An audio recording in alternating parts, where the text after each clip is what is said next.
All right, this is the study guide for Algebra 2, Unit 10, review unit. This is the last one for the year. So we'll just start at problem number 1. They asked, which of the following equations illustrates the commutative property? So I like to think of it when it's commutative as communication. I can talk to you or you can talk to me. We're still just talking to each other, right? So they give us some options. The first one says 3 plus 8 equals 4 plus 7. No, commutative says if you add 2 plus f, it equals the same as saying f plus 2. Okay, so that's commutative. It doesn't matter which way you write it, it adds to the same. It equals the same thing.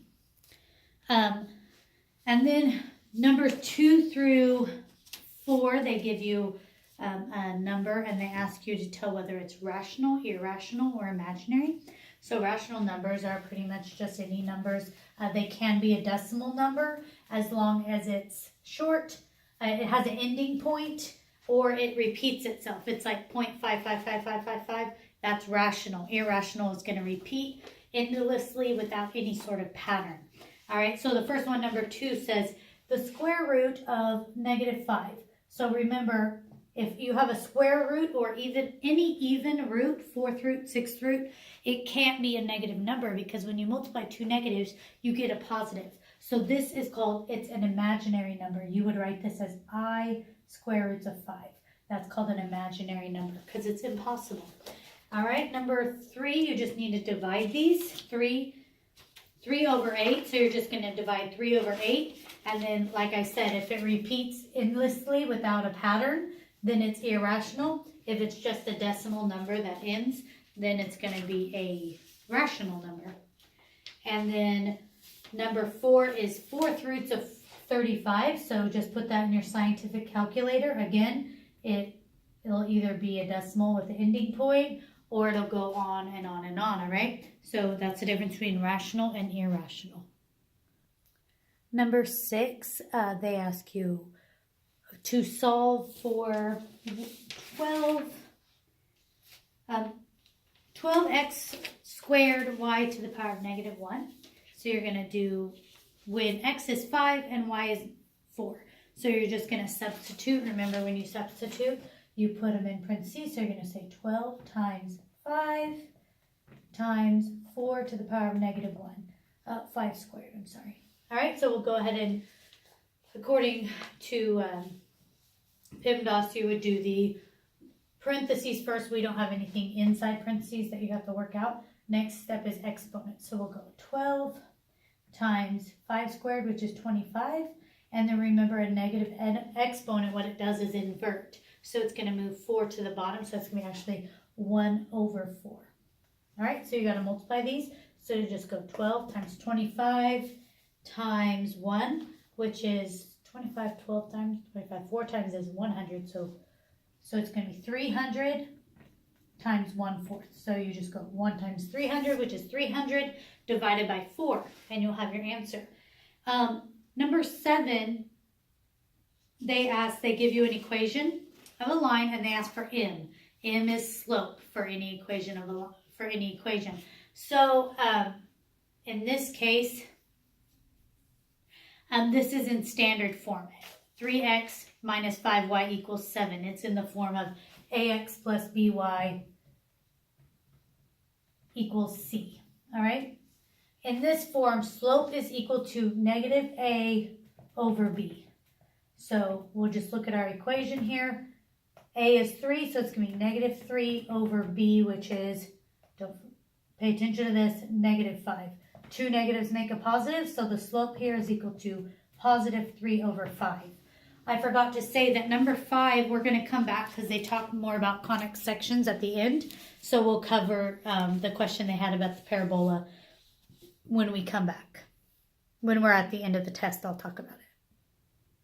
All right, on problem number 8, we are supposed to find the common solutions or solve the system of equations.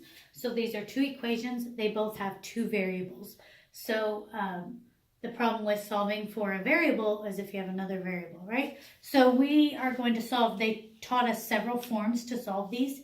One was substitution, one is matrices, and then addition and subtraction. Addition and subtraction is going to be the simplest way to do these, but to do addition and subtraction, you have to have matching. Either your x have to be the same number or your y's have to be the same number. So we are going to make our x's be the same number by multiplying this by 5 and by multiplying this one by 2.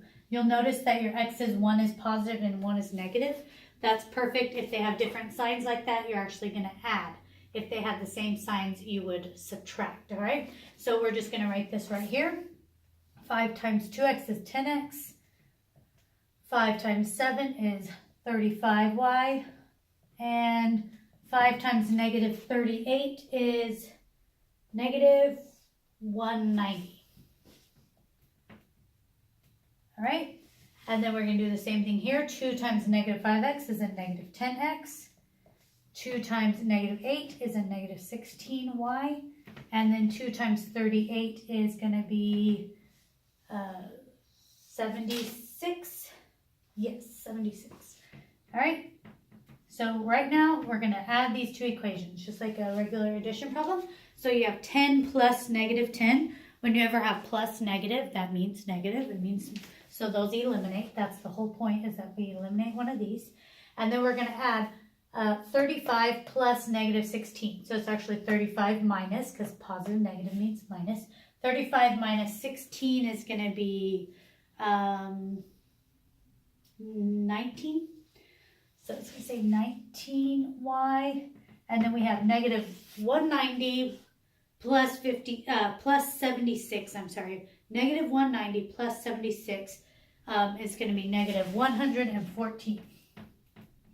So to solve for y, we're going to go negative 114 divided by 19. All right? Sounds like it's not going to work, but it does. Negative 114 divided by 19 is negative 6. All right? So now we know what y is. Y is equal to negative 6. You can go ahead and put that in your, but they do ask in your answer, but then they do ask what x is as well. So to find x, then you choose either equation. I'll just choose the first one, 2x plus 7, and you're going to put y right here. Y is negative 6 equals negative 38. So what we're doing is the substitution method now. Now we know what y, we're going to substitute it in for y and solve. So we have 2x plus 7 times negative 6 is negative 42 equals negative 38. So we're going to say 2x equals minus 42. I should have just gone ahead and moved that. So we're going to move the 42 over and add it, plus 42. It's going to eliminate. So 2x equals negative 38 plus 42 is actually 4. 4. And so x equals 4 divided by 2. X equals 2. So your answer for this is x equals 2 and y equals negative 6. Number 9, we're going to do the exact same thing, but we actually have to write our own equations. So it's a word problem. It says the sum of two numbers is 24. The difference of those numbers is 8. Find the numbers using two variables, okay? So they don't want you to call one, they want you to call one x and one y. So separate variables, just like we did. And they're very simple equations. The sum of two numbers is 24. So that means x plus y equals 24. And then their difference is 8. So x minus y equals 8. Done. You have your two sets of equations. Again, the easiest way to solve for this is going to be addition or subtraction. In this case, actually either one would work. I would choose addition. If you add, then your y's are going to eliminate because they have different signs. If you subtract, your x's are going to eliminate. It will work either way. So we're going to add x plus x is 2x, and then y plus negative y, those eliminate. And 24 minus 8 is, I know this answer, 16. All right, so now you're just solving for x. X is going to equal 16 divided by 2, and 16 divided by 2 is 8. So we already know x equals 8, and we need to find what y is. So we're going to take either of these equations. We'll just take the top one right here. x plus y equals 24, right? We're going to say 8 is x plus y equals 24. And y would equal 24 minus 8, which would be 16. So our numbers are 8 and 16. That would add to 24 and subtract to 8. Number 10 is a subtraction problem. They subtract 2x squared minus 4x minus 3 from x squared minus 5x minus 8. So make sure you put the right one on top when you read these, all right? So we're just going to start subtracting. Remember, what's in front of it isn't telling you what you're doing, but what this number is. So this says negative 8 minus negative 3. So that actually says negative 8 plus 3, all right? So watch the negative sign because it's subtraction. Negative 8 minus negative 3 is negative 8 plus 3, which would be negative 5. You have negative 5 minus negative 4, which actually means negative 5 plus 4, which leaves you a negative 1x. And last, you have 1x squared minus 2x squared. So that's a negative 1x squared. Remember, you don't show your ones. So your answer is going to be negative x squared minus x minus 5. We'll just jump right to number 11, which is a division problem. Long division. This problem says, excuse me for a second.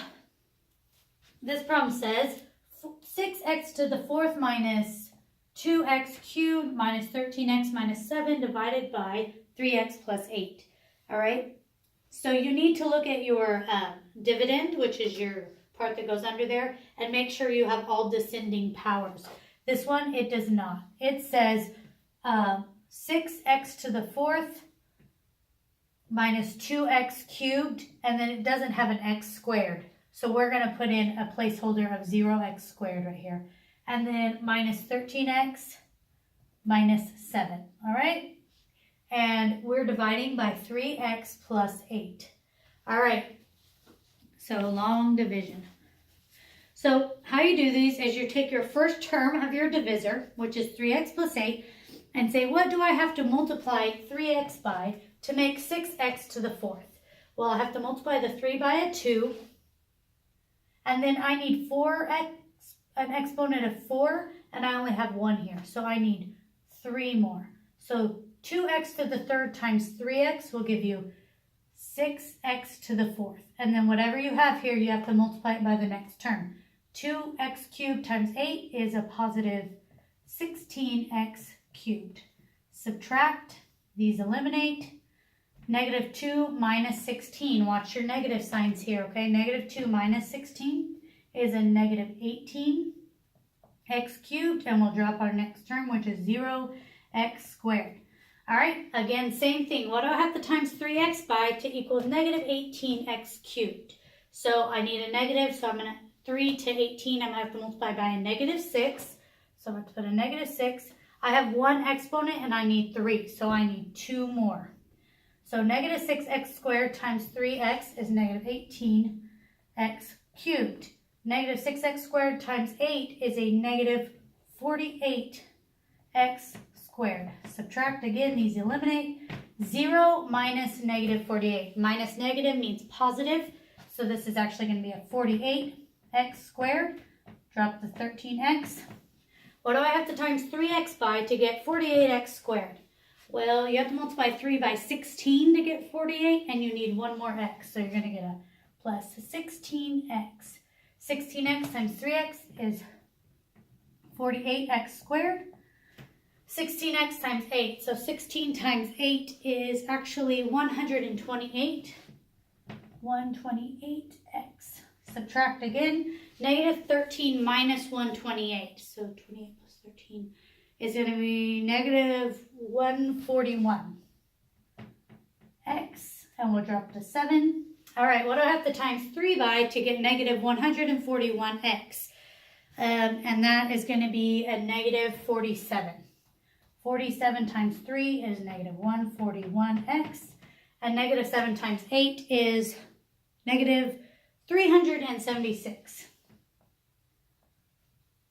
All right, subtract, these eliminate. So negative 7 minus negative 376. So it's actually negative 7 plus 376, which is 366. So check that on your calculator, just make sure I'm good. And we're going to say that, 69. I knew I was making a mistake.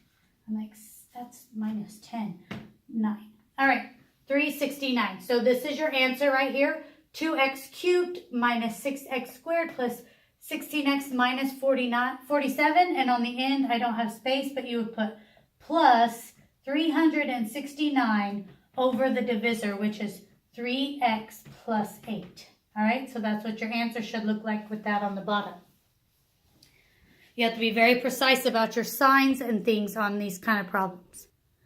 All right, problem number 12, they want you to factor completely. So this is a trinomial. They want factor to two binomials.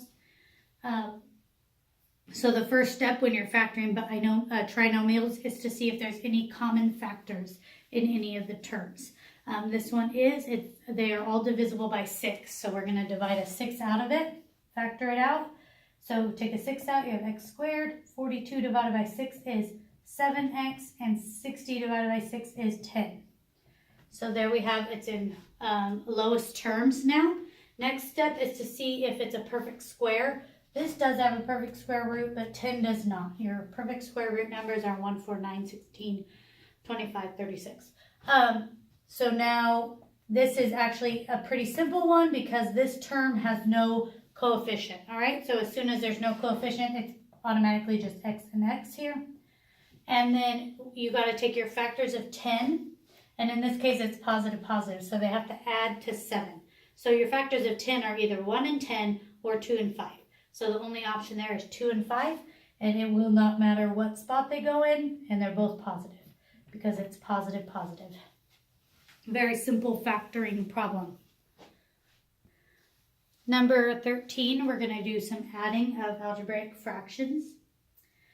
These fractions they're addition problems. So in an addition of fractions, you have to have a common denominator. So we got to look at our denominators, factor them to lowest terms, and see how we can make them match, all right? So this one, 2x plus 6, there is a 2 in both terms. So we take the 2 out, we have x plus 3.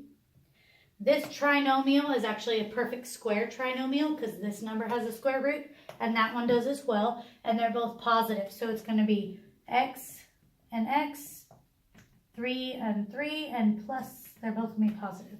So because this one, okay, so this says 2x plus 3 and x plus 3x plus 3. Okay, you can't take anything away, and you have to make a match. That means they're both going to have x plus 3 twice and the 2. So your common denominator is going to be 2 and x plus 3, x plus 3. All right? So this one has 2 and x plus 3. So what it's missing is the other x plus 3. So that means we have to multiply this term by x plus 3. If we multiply the bottom, we'll also have to multiply the top by x plus 3. This term has the x plus 3 twice, but it's missing the 2. So you got to multiply this one by the 2. That means you got to multiply the top by the 2. So now our denominator is done. Both denominators equal this. We just have to do our multiplication and combine our like terms on top. All right, so the first one is a binomial times a binomial. So we're going to have to do FOIL method. So first 3x times x gives us 3x squared. Outer is going to give us a 9x, so plus 9x. Inner is going to give us 3 times 3x, which is another 9x. And last is going to give us 3 times 9, which is 27. All right, and then the last one is 2 times 8x plus 12. So you just have to do distributive property, multiplying it by this term and by that term. So 2 times 8x is 16x, and 2 times 12 is 24. Now this is all over the denominator of 2x plus 3, x plus 3. Now for our numerator, we're just going to combine our like terms. 3x squared is our only option, so that's going to be it, 3x squared. We have 9x plus 9x, which is 18x plus 16x, which is going to be 34x.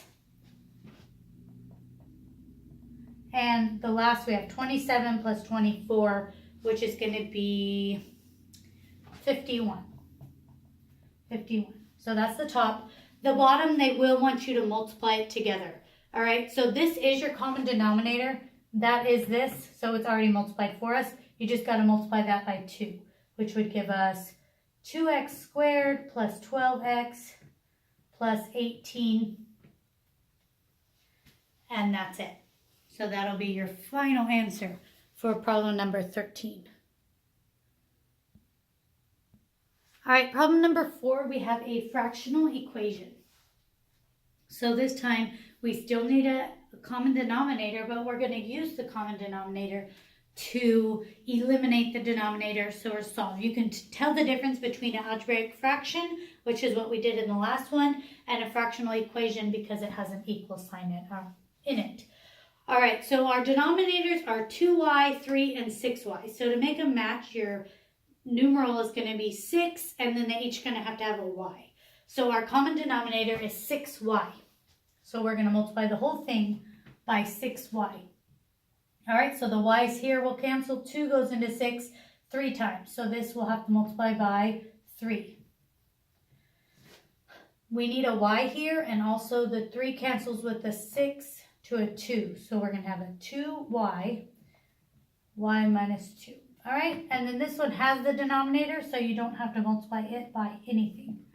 All right, so now we're going to do our multiplication. We have 3 times y is 3y. 3 times 4 is 12. 2y times y is 2y squared.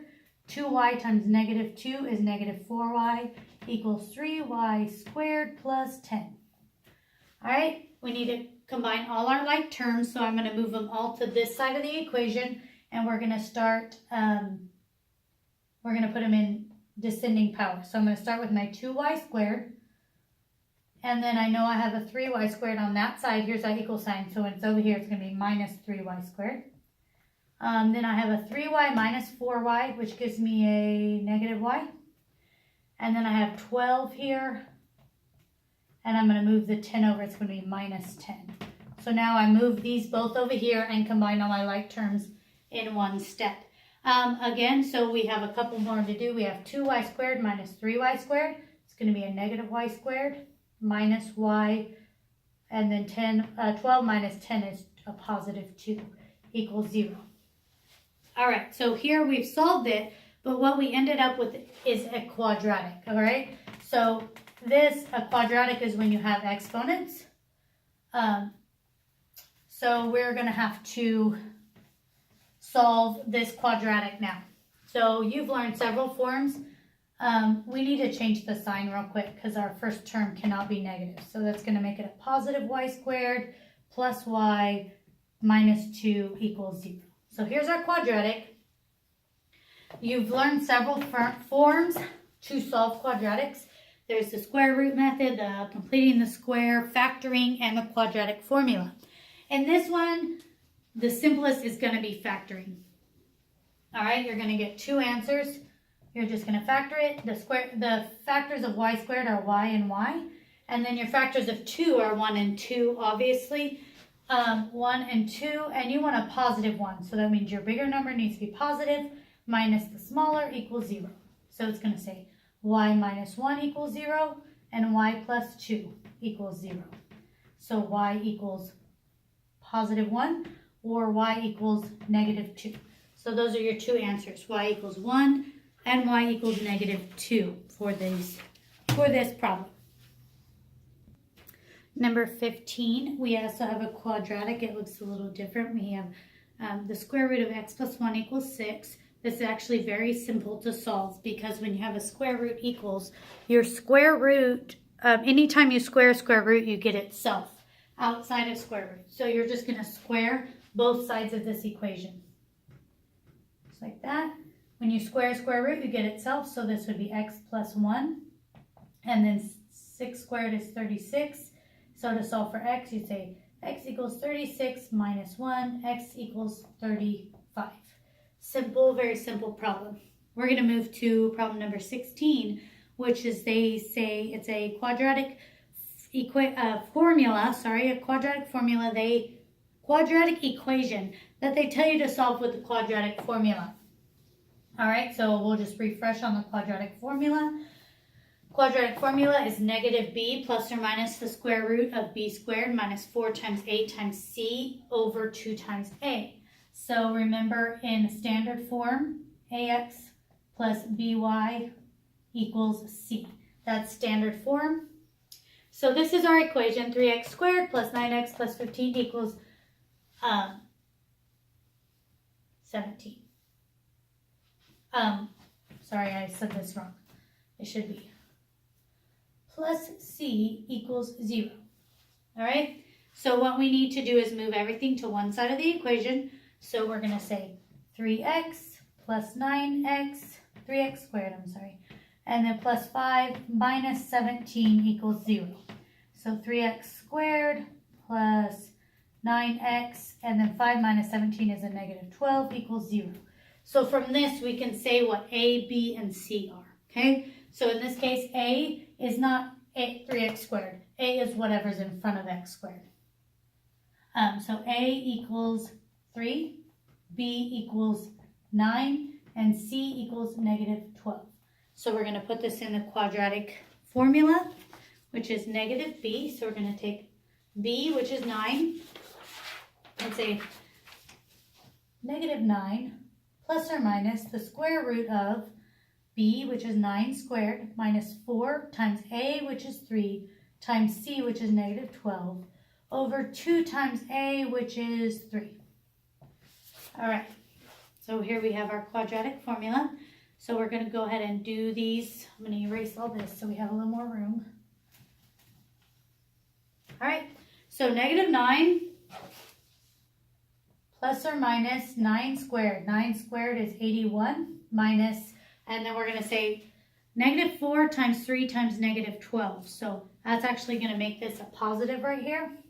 And then what is 4 times 3? Well, 4 times 3 is 12, times 12 is going to be 144 over 6. All right? So did you catch this, that when you have one of A or C is negative, it changes this to a positive, all right? So what is 81 plus 144 is 225. So it's going to say negative 9 plus or minus square root of 225 over 6. All right, so does 225 have a perfect square root? Yes, it does. The square root of 225 is 15. So you're going to say negative 9. Remember, when it has a square root, your square root sign disappears. Done. All right, so you're going to get two answers to this, and you're going to do this by saying negative 9 plus 15 divided by 6, 15 divided by 6, and negative 9 minus 15 divided by 6. So you're going to do those two equations, and you'll get two answers to this using the quadratic formula. Problem number 17, they ask you to find the distance between 2 points, point negative 3, 4, and point 8, negative 7. So remember, your distance formula is the square root of x2 minus x1 squared plus y2 minus y1 squared. All right, so it doesn't matter what x is 1 or 2. You name either one. This can be 0.1, that can be 0.2. It doesn't matter which is which, as long as you go 8 minus negative 3, you have to go negative 7 minus 4. Okay, so we're going to put these numbers in here. The square root of 8 minus negative 3 squared plus negative 7 minus 4 squared. All right, negative 8 minus 3 means negative 8 plus 3, which is 11 squared, plus negative 7 minus 4 is also, it's negative 11 squared. 11 squared is 121. Negative 11 squared is also 121, which is 242. So this is the square root of 242. So when you get here, 242 is not a perfect square root, so you got to find a factor of it that is. Well, we just added 121 times 121 plus 121, so that means 121, which is the square root of, is 11, is the square root of that, times 2. And the square root of 121 is 11 and you have square roots of 2 left. In problem number 18, they say 7i to the 4th minus 15i squared. So go look at your chart for i's. I believe I to the 4th is 1. So it'd be 7 times 1. And I squared is negative 1. So negative 1. So do your multiplication first. 7 times 1 is 7. And then negative 15 times negative 1 actually is a positive 15. Add those together, which would be 22. Very simple. Number 19, they say 5 to the power of x equals 625. So you just need to find out what 5 to the power of x, how many times you have to multiply 5 to get 625. So I know 5 to the 5 is 25, times 5 is 125. So times by 5 again, if it's 625, then it's 5 to the power of 4. Just keep multiplying, and it's very simple. Just see what it is. Problem number 20, we're not going to do. It's been taken from the unit, so don't worry about that. Problem number 21 is to add the matrices. So as soon as there's a symbol between them, like addition or subtraction, it makes it way simple. You just add the right spots. You add, this is A11, right? A11 because it's the first row, first column. This would be A12 because it's first row, second column. So you just add the right spots. So it would be 2 plus 6. So 2 plus 6 is 8. 8 plus negative 14, so 8 minus 14. 7 plus 9 goes there. Negative 4 plus 3 goes there. Very simple problem. They say to use matrices to solve problem number 22. So we're gonna move on right to that one.